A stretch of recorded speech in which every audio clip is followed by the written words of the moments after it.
T shirt এখন ফ্যাশনের দিক থেকে ইন থিং। ক্যাজুয়াল পোশাকের ব্যাপারে টি শার্ট অনেকেরই পছন্দ, এবং টি শার্টে এখন বিভিন্ন স্লোগানও লেখা থাকে। এবং এই সব স্লোগান লেখা টি শার্ট জেনজি তো বটেই, মিলেনিয়ালদেরও পছন্দ।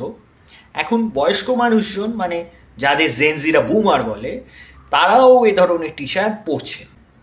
টি শার্টে যেসব স্লোগান লেখা থাকে সেসব স্লোগান অনেক সময় কিন্তু পলিটিক্যালও হয়, এবং এইসব পলিটিক্যাল স্লোগান লেখা টি শার্ট বিভিন্ন মেসেজ দেওয়ার জন্য বা প্রচারের জন্য বা প্রতিবাদের জন্য ব্যবহার করা হয়ে থাকে।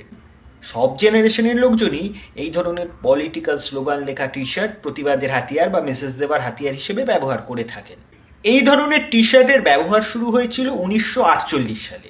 কোথা থেকে? আমেরিকা থেকে।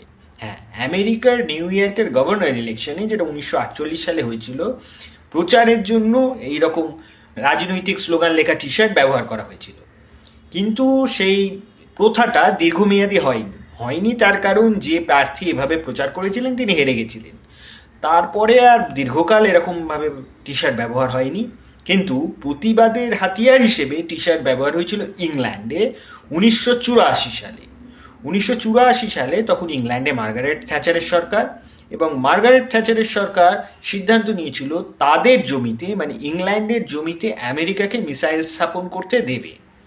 এই সিদ্ধান্তের প্রতিবাদ জানায় মার্গারেট থ্যাচারের যারা বিরোধী ছিলেন তারা, এবং ইংল্যান্ড সরকারের এই সিদ্ধান্তের বিরুদ্ধে প্রতিবাদে তারা টি শার্টের স্লোগান লিখে প্রতিবাদ জানায়। প্রতিবাদের হাতিয়ার হিসেবে ইংল্যান্ডে 1984 সালে প্রথম টি শার্টের ব্যবহার হয়েছিল। আপনার কিছু প্রতিবাদ জানানোর থাকলে এই রকম কোনো স্লোগান লেখা, মানে আপনার পছন্দ মতো পলিটিক্যাল স্লোগান লেখা টি শার্ট পরে এইবার পুজোয় বেরিয়ে পড়তে পারেন, ব্যাপারটা মন্দ হবে না।